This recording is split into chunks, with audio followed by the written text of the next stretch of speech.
सज्जनों, धुंधुकारी एक बांस में बैठ के कथा सुन रहा था। कथा आप जीते जी सुन लो अच्छा है, आप मेटी के ऊपर बैठकर सुन लो अच्छा है, आप इस शेड में बैठकर कथा सुन लो अच्छा है।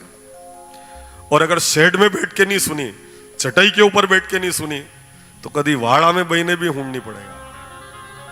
कथा सिखा रही है भैया, बांस में भी बैठ के सुनना पड़ेगी, क्योंकि जब तक जीव कथा नहीं सुनता उसका कल्याण नहीं होता है। आज सुनो, आज नहीं तो एक साल भर बाद, नहीं तो 10 साल बाद, इन महाराज के मुख से नहीं तो अन्य किसी महाराज के मुख से, पर कथा सुननी पड़ेगी।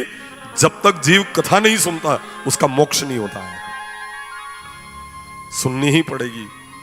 और अभी मत सुनो, नहीं सुनते उनको भी सुनना तो पड़ती है। या मत सुनो, गीता जी हूंढनी पड़ेगा।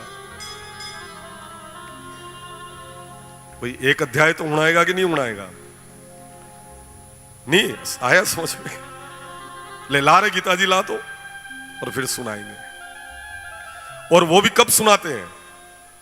नाक टेढ़ी हो गई, पांव के ऊपर सूजन आ गया, आकर पूछा मैं कौन हूं, कोई हरकत शरीर में नहीं हुई कि लाओ रे गीता जी अब सुनाओ इनको।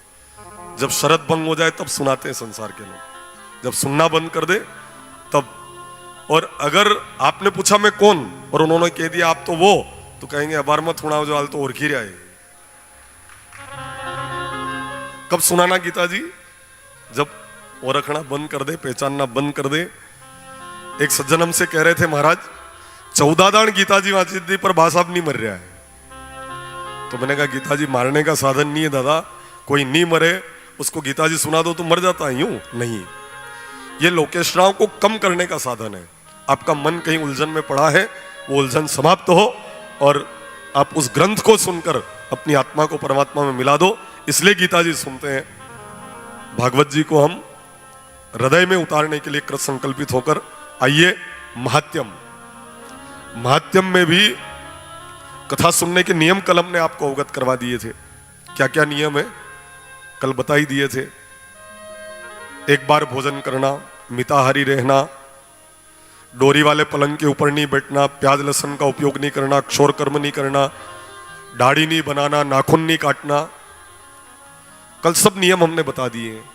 अब कोई कह दे महाराज मेरे से तो भोजन के बिना नहीं रहवाए, तो 2 बार भोजन कर लो, 3 बार भोजन कर लो, जितनी बार मन करे उतनी बार भोजन करो, पर नींद नहीं आवे इतना भोजन करो।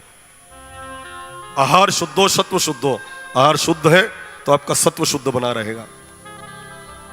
महात्यम के उपरांत जब भागवत जी को प्रारंभ किया ना, तो भगवान के गुण और भगवान के 24 अवतारों से कथा को प्रारंभ किया है। कौन कौन से 24 अवतार हैं? नारायण, नारद, हरि, कपिल देव, श्री राम। नारायण, नारद, हरि, कपिल देव, श्री राम। हंस, हयग्रीव, मोहिनी, दत्तात्रेय, सुखधाम। हंस, हयग्रीव, मोहिनी, दत्तात्रेय, सुखधाम। नरसिंह, वामन, व्यास जी, ऋषभ देव, कुमार। नरसिंह, वामन, व्यास जी, ऋषभ देव, कुमार। यज्ञ पुरुष, धनवंतरी, बुद्ध कल की अवतार। यज्ञ पुरुष, धनवंतरी, बुद्ध कल की अवतार। पृथु राजा, वाराह, पुनि, श्री कृष्ण चंद्र भगवान। पृथु राजा, वाराह, मुनि, श्री कृष्ण चंद्र भगवान। परशुराम, मत्स्य कमठ, श्री भागवत प्रमाण। परशुराम, मत्स्य कमठ, श्री भागवत प्रमाण। नमो 24 अवतार को, साय प्रातः ही आधार। नमो 24 अवतार को, साय प्रातः ही आधार। पाप नशे बहु जन्म के, ज्ञान होए भव पार। आपन से बहु जन्म के ज्ञान होय भव पार। जय सीताराम सीताराम सीताराम जय सियावर राम। जय सीताराम सीताराम सीताराम जय सियावर राम। जय राधे श्याम राधे श्याम राधे श्याम जय श्यामा श्याम। जय राधे श्याम राधे श्याम राधे श्याम जय श्यामवर श्याम। बोले श्री सदगुरुदेव की जय। 24 अवतार बताए, ये महाअवतार है। इसके अलावा असंख्य अवतार इस धरती के ऊपर हुए हैं, अब भी होते हैं। जब जब भक्त भगवान को आह्वान करते हैं, किसी भी रूप में आकर भगवान आपके ऊपर कृपा करके आशीर्वाद प्रदान करके पधारते हैं। आप कहोगे महाराज हम नहीं मानते हैं। करीब करीब 55-60 वर्ष पहले एक अवतार इस धरती के ऊपर हुआ है। पता दे रहा हूं, गलत निकले, आने जाने का किराया मेरे से लेना। जो भी साधन से जाओगे उसका किराया मैं दूंगा। गलत निकल गया तो, और सही निकल जाए तो दर्शन करके आ जाना, और क्या। और मैं किराया कैसे दे पाऊंगा? मैं कथा की सारी राशि आईजी माता के चरणों में समर्पित करके जा रहा हूं, किराया कैसे दूंगा? इसलिए सही बोल दूं तो ठीक रहेगा ना, देना ही नहीं पड़ेगा मुझे। मध्य प्रदेश में एक आगर जिला है, पहले शाजापुर की तहसील थी वो, अभी वो जिला है। आगर से 2-5 किलोमीटर की दूरी पर एक बाबा बैजनाथ जी का मंदिर है। हो सकता है आप में से किसी ने दर्शन किए होंगे बैजनाथ भगवान के। एक सज्जन कह रहे हैं कि हमने किए हैं, एक और कह रहे हैं। उन बाबा बैजनाथ जी के मंदिर में नंदिकेश्वर के पीछे एक बहुत बड़ी मूर्ति स्थापित कर रखी है, और नीचे लिखा है जय नारायण जी वकील साहब। मन में विचार आया कि भोलेनाथ के मंदिर में वकील साहब की मूर्ति क्यों स्थापित कर रखी है? इन्होंने इस मंदिर को बनाया क्या? तो पुजारी जी ने कहा नहीं, इन्होंने नहीं बनाया है, पर ये महादेव के बड़े भक्त थे। कभी कभी इनको भजन में समाधि भी लग जाती थी। एक दिन इनके पक्षकार की तारीख थी। उस दिन इतने आनंदित हो गए कि 4:30 बजे तक भजन गाते रहे। और जैसे इनको ध्यान आया कि अरे आज तो मेरे पक्षकार की तारीख थी और मैं तारीख पर ही नहीं गया, क्या हुआ होगा? जैसे ही उन्होंने 15 मिनट में 3 किलोमीटर का फासला तय किया और आगर जाकर अपने पक्षकार से पूछा, क्यों भाई क्या हुआ तारीख पर आज? तो उस पक्षकार ने कहा, वकील साहब क्या बात करते हो, आपने मेरे पक्ष में ऐसी बहस करी कि जज महोदय ने आज ही फैसला सुना दिया है।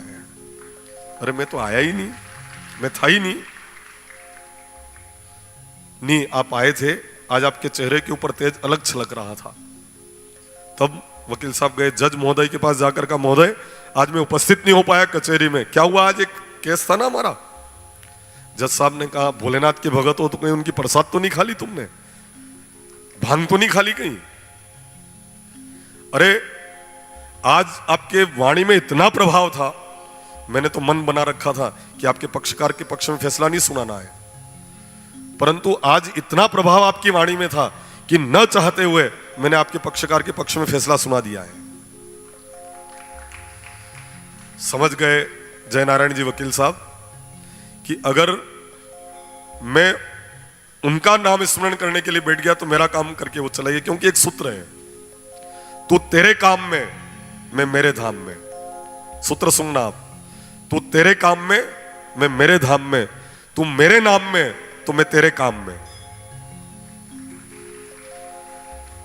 तू तेरे काम में तो मैं मेरे धाम में, तू मेरे नाम में तो मैं तेरे काम में। जब उनका नाम में ले रहा था तो भगवान महादेव आकर मेरी तरफ से केस लड़के गए, वहीं पर सनद जमा करवाई, कोर्ट वहीं पर उतारा, और बाकी जो शेष बचा जीवन था भगवान भोलेनाथ की भक्ति में व्यतीत किया। इसलिए भोलेनाथ के मंदिर में एक वकील साहब की मूर्ति स्थापित कर रखी है। जब जब भक्तों ने पुकारा, भगवान किसी भी रूप में आकर उस कार्य को संपादन करके पधारते हैं। तो 24 महाअवतार है, असंख्य अवतार इस धरती के ऊपर और भी हुए हैं जो अनंत हैं। कितने ही रूप लेकर भगवान अपने भक्तों का कार्य संपादन करके पधार जाते हैं। एक बार एक कुत्ते के अंदर से भगवान प्रकट हो गए। एक बार संत नामदेव जी रोटियां बनाकर, जब भोजन बनाकर रोटियां वो सब एक जगह रखकर जल भरने के लिए गए, इतने में कुत्ता है और सारी रोटियों को मुंह में दबाकर भाग रहा है। संत नामदेव जी रसोई घर के अंदर दौड़े और जाकर लकड़ी नहीं उठाई, उन्होंने घी के डब्बे को उठाया और दौड़े उस कुत्ते के पीछे। अरे भगवान, इतनी जोर की भूख लग रही है कि बिना चौपड़े ही भोग लगा रहे हो, रुक जाओ, मैं चौपड़ दूं उसके बाद भोग लगा लेना। उस कुत्ते के अंदर से साक्षात विठलनाथ भगवान प्रकट हुए और संत नामदेव को सबसे पहले भगवान का दर्शन एक कुत्ते के अंदर हुआ था। किसी संत ने पंक्तिबद्ध कर लिखा भी है, जर्रे जर्रे में है झांकी भगवान की, किसी सूझ वाली आंख ने पहचान की। जर्रे जर्रे में है झांकी भगवान की, किसी सूझ वाली आंख ने पहचान की। जर्रे जर्रे में है झांकी भगवान की, किसी सूझ वाली आंख ने पहचान की। जर्रे जर्रे में है झांकी भगवान की, किसी सूझ वाली आंख ने पहचान की।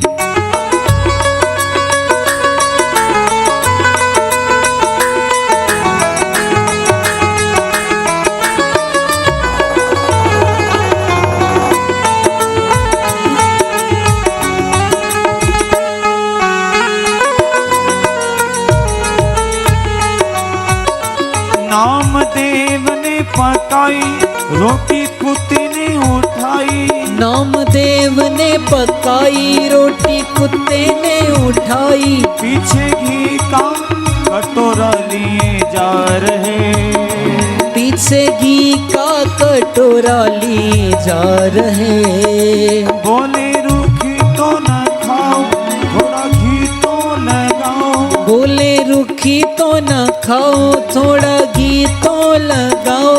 रूप अपना क्यों मुझसे छिपा रहे, रूप अपना क्यों मुझसे छिपा रहे। वो तेरा मेरा एक नूर, फिर काहे को जोरे। तेरा मेरा एक नूर, फिर काहे को हजूर। तूने शक्ल बनाई है स्वान की, मुझे ओढ़ने ओढ़ा दी इंसान की। मुझे ओढ़ने ओढ़ा दी इंसान की। हो जर्रे जर्रे में है झांकी भगवान की, किसी सूझ वाली आंख ने पहचान की। हो प्रीत मीरा की निराली, पी के जहर की प्याली। प्रीत मीरा की निराली, पी के जहर की प्याली। ऐसा गिरधर बसाया हर श्वास में, ऐसा गिरधर बसाया हर श्वास में। जब आया काला नाग बोले धन्य मेरे भाग। जब आया काला नाग बोली धन्य मेरे भाग। आज प्रभु आए सांप के लिबास में, आज प्रभु आए सांप के लिबास में। हो आओ आओ बलिहारी काले कृष्ण मुरारी। आओ आओ बलिहारी काले कृष्ण मुरारी। बड़ी कृपा है कृपा निधान की, बलिहारी हूँ मैं आपके साथ।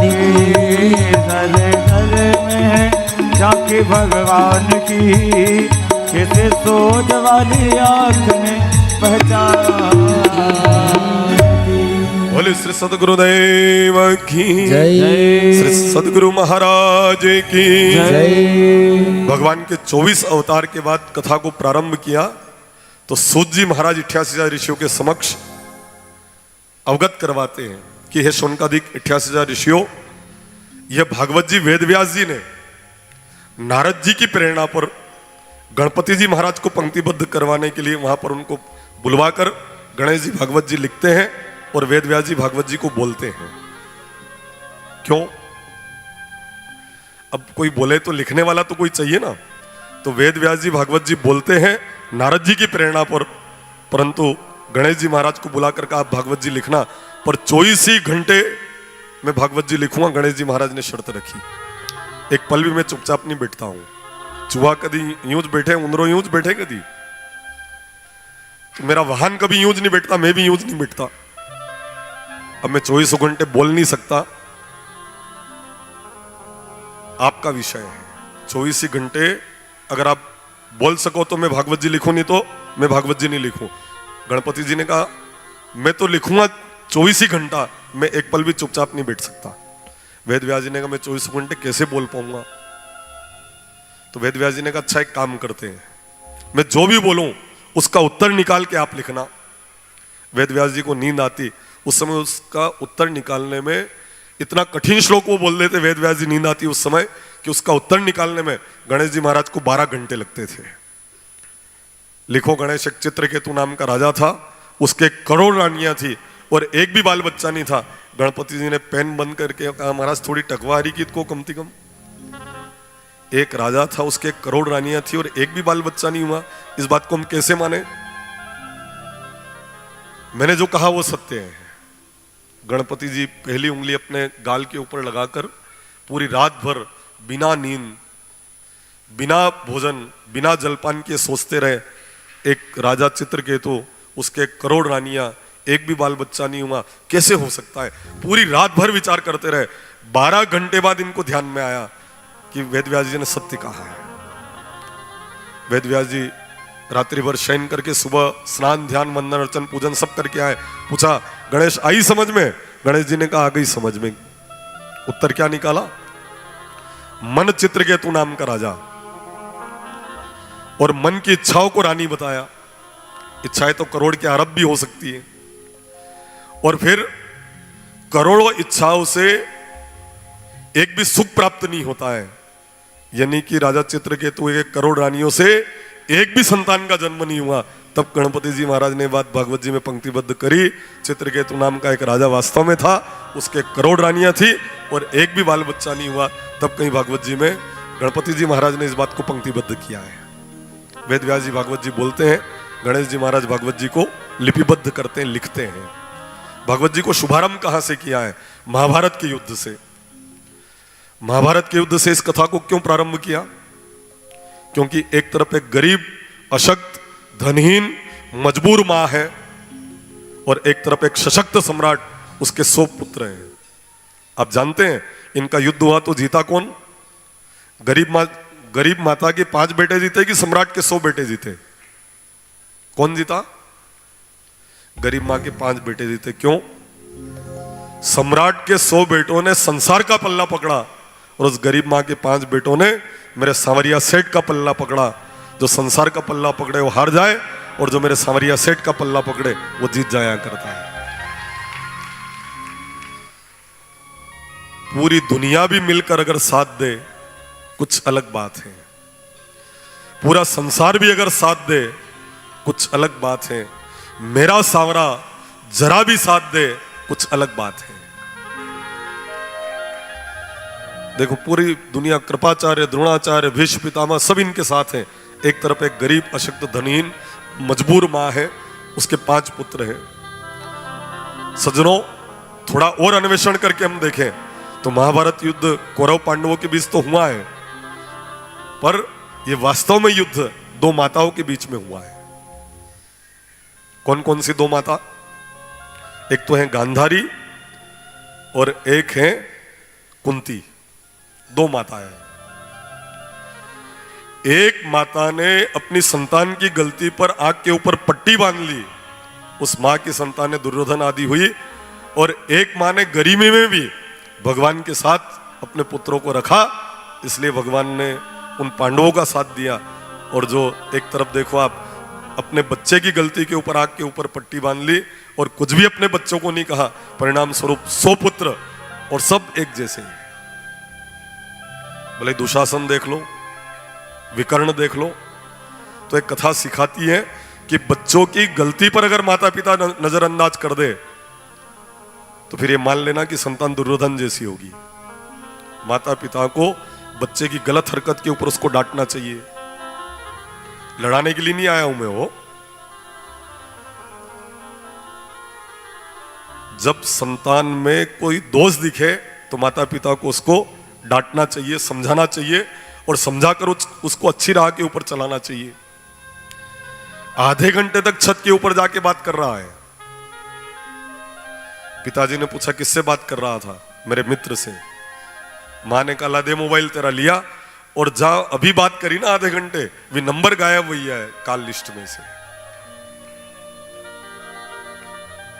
किससे बात कर रहा था? मेरे मित्र से। नंबर ही नहीं है उस लिस्ट में। जल्दी से जल्दी निर्णय ले लेना। जैतर नंबर गायब हुआ है वही तर औलाद भी गायब व्यवहारी। जल्दी से जल्दी निर्णय ले लेना।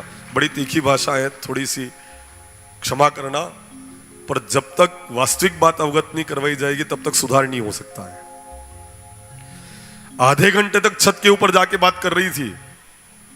मां ने पूछा बेटी से किससे बात कर रही थी? कि मेरी सहेली से बात कर रही थी। ला दे मोबाइल। डांट डपट के लाख खुलाया।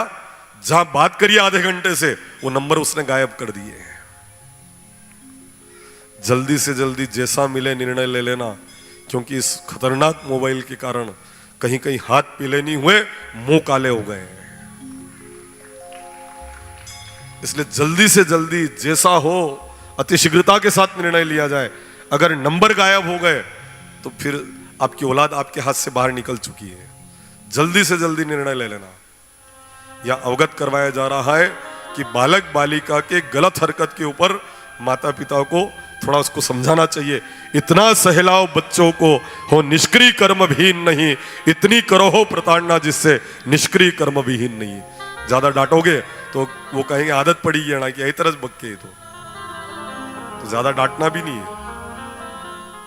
जैसे रबर होता है, एक क्षमता तक खींचो तो नोट की गड्डी में लग जाए, ने ज्यादा खींच दो तो टूटी जा। तो ज्यादा खींचनो भी नहीं, न थोड़ा हिसाब थी खींची ने, उसको लगा के रखना। निश्चित आपका जीवन मंगलमय होगा। बच्चे की तरफ से ताने और उलाने आपको नहीं सुनना पड़ेंगे, इसको संभालो ना आप।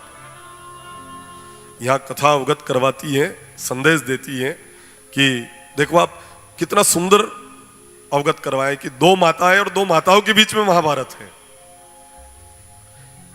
एक मां ने अभाव के समय में भी अपने संतान को भगवान का नाम याद दिलाया, और एक खूब संपन्न है, त्रुटि में आंख के ऊपर पट्टी बांध ली और परिणाम वो दुर्योधन। नाम लेते हो ना तो भी थोड़ा क्रोध का संचार हो जाता है। अरे दुर्योधन अच्छा आदमी नहीं था, दुशासन अच्छा आदमी नहीं था। इसलिए ये कथा अवगत करवाती है, संदेश देती है कि महाभारत के युद्ध से इस कथा को इसलिए प्रारंभ किया गया है कि आप अच्छी राह के ऊपर चलना। दूसरा एक कारण और है, धर्म मांग रहा है। 5 गांव जागीरी में दे दे दुर्योधन। दुर्योधन ने कहा सुई की नोक इतनी जमीन नहीं दूं। दुर्योधन ने कह दिया 1 इंच जमीन नहीं दूंगा, एक सुई की नोक इतनी जमीन नहीं दूंगा। पहले एक दुर्योधन था, आज गली गली में तुम्हें दुर्योधन मिल जाएंगे। खूब झगड़े चल रहे हैं, खाली अपने अलेड़ में जमीन को विवाद नहीं है। मुझे बड़ी प्रसन्नता है, दूसरा गांव की बात है वो, अपने गांव की नहीं है। यहाँ तो जमीन के झगड़े होते ही नहीं है, यहाँ तो आपस में जमीन के लिए लड़ते ही नहीं है। भाई से भाई का झगड़ा, और इतना विवाद कि थाने तक मामला पहुंच गया। जमीन कतरी, खाली एक हाथ, उसके लिए इतने झगड़े चल रहे हैं। अगर जमीन संबंधी कोई परेशानी है, आपकी भूमि के ऊपर किसी ने कब्जा कर रखा हो, आपकी लड़ने की क्षमता ना हो, आप में इतनी ताकत नहीं कि आप लड़कर उसको छुड़ा सको, तो आप एक काम करना, वराह मंदिर में जाना, एक नारियल चढ़ा कर कह देना वराह भगवान आप डूबी हुई रसातल में जमीन को उसको वापस ले आए थे, हिरण्याक्ष जैसे दानव का आपने वध किया था, तो नाथ मैं तो लड़ नहीं सकता, मेरे में इतनी ताकत नहीं है, आप मुझे मेरी जमीन दिलवा दो। और एक नारियल चढ़ा देना, 1 वर्ष के अंदर आपको आपकी जमीन का हिस्सा मिल जाएगा बिना लड़ाई के। अच्छा, भगवान लेके आए थे ना वराह भगवान अपने दांत के ऊपर धरती को उठाकर।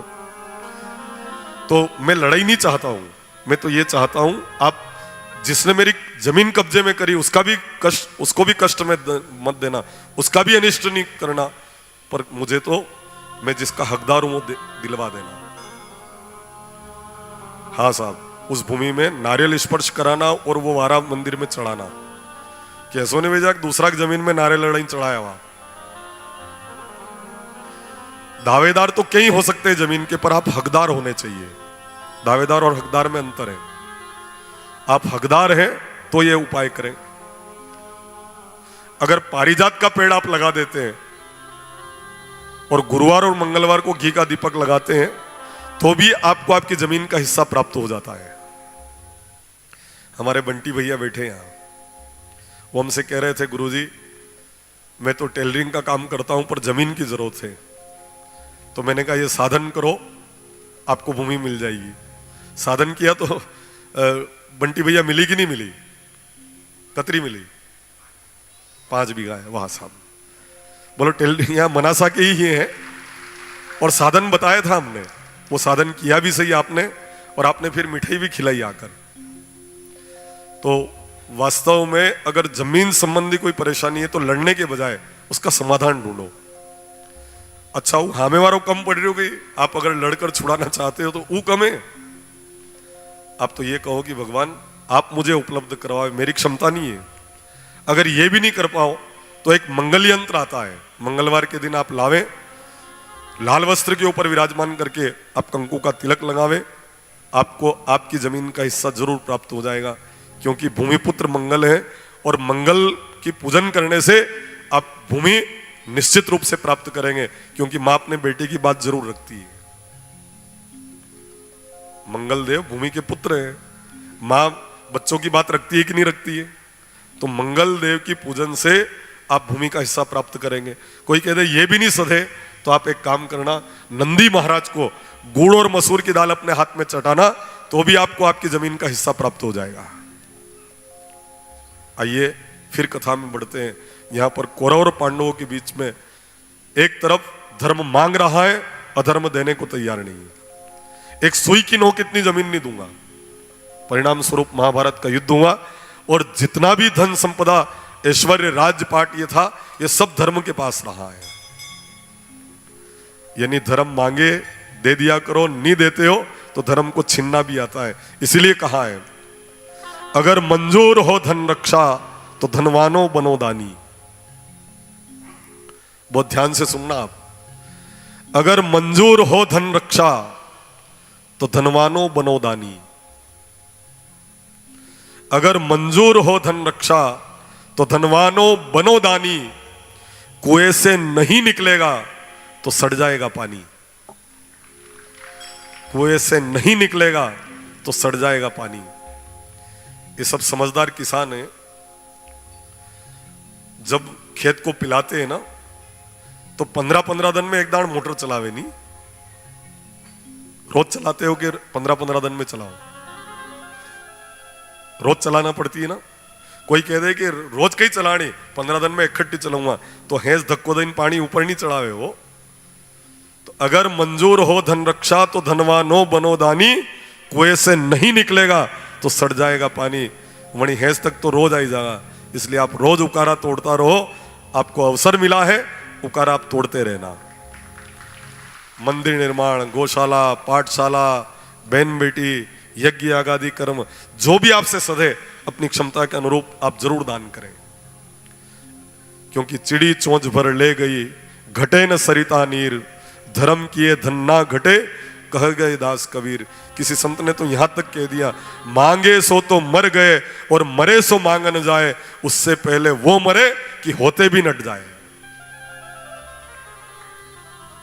तो है परमात्मा ने दे रखा है तो अच्छे कार्य में उसका सदुपयोग हो।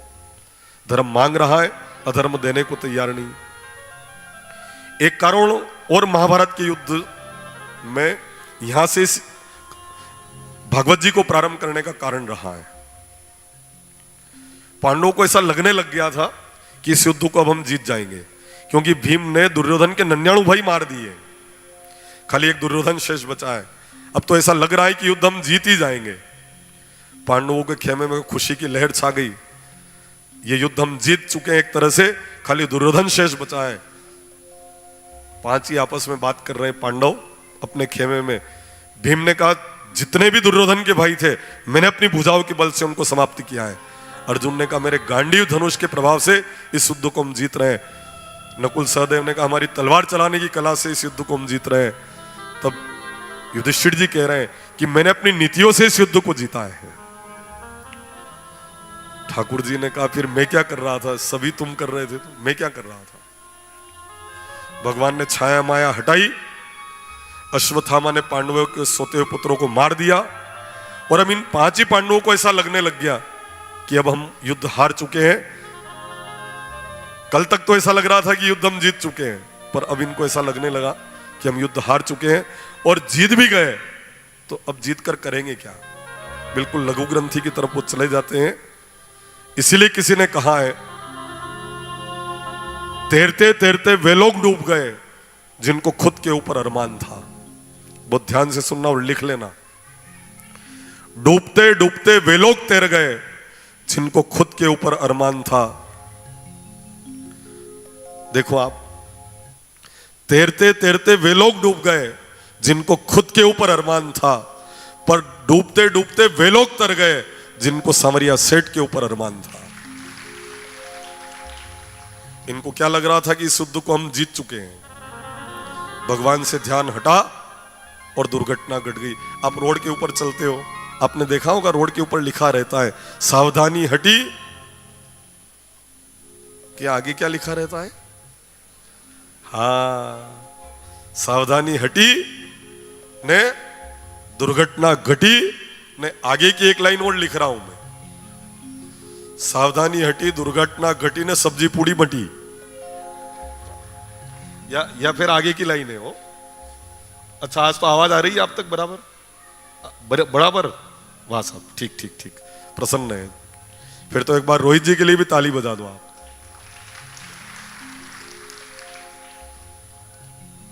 चूंकि वो सब तरफ से पैक है ना, तो थोड़ा सा वो सिस्टम को ठीक करने में सरपंच साहब भी मुझे अवगत करवा रहे थे। मैंने पूछा कि आज तो ठीक है कि हाँ हाँ आज थोड़ा फर्क है। बोलिए आई जी माता की जय। तो कथा हमको अवगत करवा रही है कि भगवान के ऊपर पूरा विश्वास रखो। यहाँ पर 5 ही पांडव, उनको ऐसा लगने लग गया था इस युद्ध को हम जीतेंगे, जीत चुके हैं। और जब अश्वत्थामा ने पांडवों के सोते हुए पुत्रों को मार दिया, लघु ग्रंथि की तरफ चले गए और इतने लघु ग्रंथि में चले गए अब हम जीत कर करेंगे क्या, लड़ेंगे क्यों, क्या करना है, बस इस स्थिति में वो चले जाते हैं। भगवान श्री कृष्ण जब देखते हैं भीम ने प्रतिज्ञा कर ली कि जब तक अश्वत्थामा का शीश धड़ से अलग न करूं तब तक अपने पुत्रों की अंत्येष्टि क्रिया भी नहीं होने दूंगा मैं।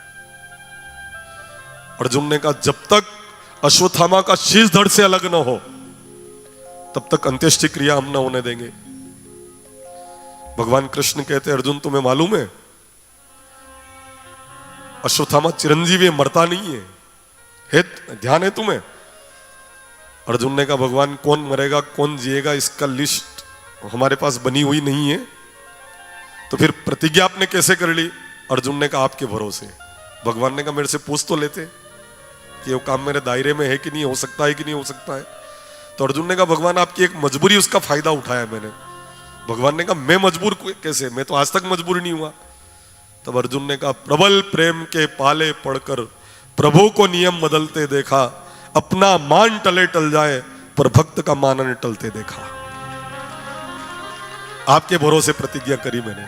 भगवान ने कहा क्यों ने मेरे भरोसे प्रतिज्ञा करते हो और मेरे से पूछते भी नहीं हो?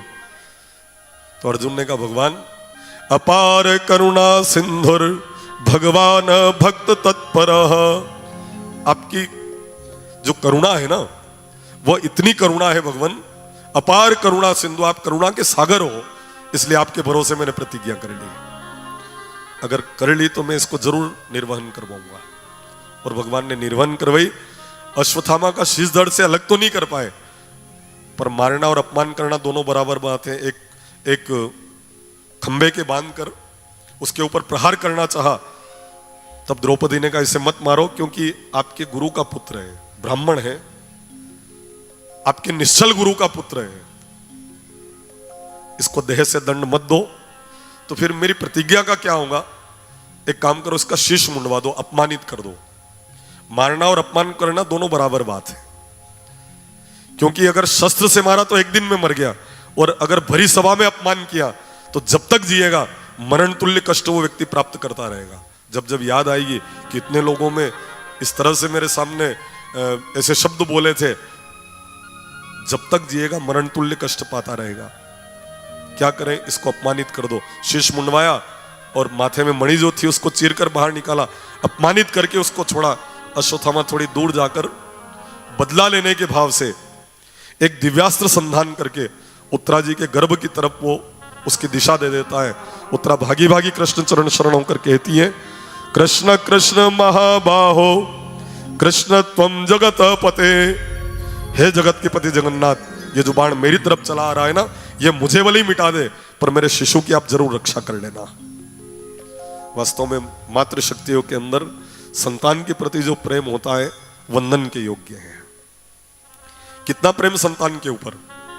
अभी जबलपुर में जब वो स्टीमर डूबा तो आपने देखा होगा टीवी पर समाचार में कि एक माँ अपनी संतान को अपने हृदय से लगाए हुए हैं, जब तक उसके प्राण नहीं निकल गए तब तक अपने छाती से अपनी संतान को लगा के वो मार रही है। वास्तव में अपना नहीं तुझे सुख दुख कोई, मैं रोया तू रोई और मैं सोया तो तू सोई। वास्तव में मां जिसकी कोई उपमा नहीं है। ये कथा अवगत करवा रही है कि एक मां अपनी संतान के प्रति भगवान के लिए कह रही, भगवान आप ये बाण मुझे मिटा दे पर मेरी शिशु की रक्षा आप जरूर कर लेना। वास्तव में सत्य भी है। कितना समर्पण है मातृशक्ति का अपने परिवार के प्रति, कितना त्याग है मेरी मातृशक्तियों का। जिस आंगन में खेली, जिस घर में पलकर बड़ी हुई, उस घर को 18 साल में विवाह के साथ छोड़ना, जिनको कभी नहीं देखा उनको अपना कहना, कितना बड़ा त्याग है। अंगना तो पर्वत भयो ने डेरी भई विदेश, ये लो बाबूल अपना घर मैं तो चली विदेश। खुद के बचपन वाली डेयरी इनके लिए परदेश बन जाती है। खुद का घर पहाड़ी के ऊपर चढ़ने के समान कठिन हमेशा थोड़ी जा सकती है अपने पियर में। देखो आप कितना इनको उस अनुशासन का पालन करना है। देखो आप कितना त्याग, फिर सोतेला व्यवहार कितना इनके साथ। ये पराई अमानत है, इसको कम फीस वाले स्कूल में पढ़ाओ, यह पराई अमानत है। बच्चों को पढ़ाते ज्यादा फीस वाले स्कूल में, बच्चों को पढ़ाते कम फीस वाले स्कूल में। क्यों? क्योंकि बेटियां पराई अमानत है। उसने सोचा चलो यहां पर पराया मान रहे हैं पर ससुराल तो मेरा होगा ना। जब उसका विवाह हुआ और वहां पर जब गई ना तो सब लोग आपस में बात कर रहे थे, कोई भी अण के हमें बात मत कर दो रे, या पराया घर की बेटी है। पियर में भी सुनना मिला पराया, और ससुराल में भी इनको ऐसा सुनना मिला कि कोई भी इसके सामने बात मत करना रे, विश्वास नहीं है, या पराया घर की बेटी है। ना पीहर ना सासरो, सांवरा खाली थारो आसरो। ये तो करवा चौथ भी करती है, किसके लिए? पति की उम्र बढ़े। भाई दूज भी करती है, किसके लिए? भाई की उम्र बढ़े, भाई की भी उम्र बढ़े, पति की भी उम्र बढ़े, पीहर वाले भी सुखी रहे, ससुराल वाले भी सुखी रहे। पर इनके साथ व्यवहार क्या है समाज का? कम फीस वाले स्कूल में पढ़ाओ, ठंड के टाइम में मोगर के लड्डू बने तो बेटियों को नहीं खिलाते हैं। किसी ने पूछा क्यों नहीं खिलाते? कि महाराज वरुण हो जाए और फिर ऐसे लड्डू नहीं मिले, मान लो ससुराल कैसा मिले और ऐसे लड्डू नहीं मिले तो इसका माथा दुखे, इस कारण इसको लड्डू नहीं देते। कितना सोतेला व्यवहार है। बहनों चिंता मत करना, फिर भी आप व्यथित मत होना, क्योंकि परमात्मा ने आपके ऊपर बहुत बड़ी कृपा कर रखी है, और वो कृपा है आपके ऊपर आपके पिताजी का प्रेम। बहुत बड़ी संपत्ति दी भगवान ने मातृशक्तियों को, पिताजी का प्रेम। कितना प्रेम पिताजी रखते हैं जो शब्दों से व्यक्त नहीं किया जा सकता है। पूछो मेरी जीजियों से, जिस खिलौने के ऊपर बेटी हाथ रख दे पिताजी का खरीदने का सामर्थ्य न हो फिर भी खरीद कर अपनी बेटी को प्रदान करते हैं। खुद भले ही फटे बनियान में रह जाए, खुद भले ही फटे जूते में रह जाए, पर बेटी ने कह दिया है ना, मतलब पत्थर की लकीर है। और बच्चियां भी एक ही बात कहती, मेरे पिताजी को बोल दूंगी, इनको मालूम है कि कोई भी किसी भी के भी तरफ बोल दे, पर पिता हमेशा बेटी की तरफ बोलते हैं। जब भी कहीं थोड़ा विवाद हो जाए ना घर में, तो पिताजी हमेशा बेटी का ही पक्ष लेते हैं।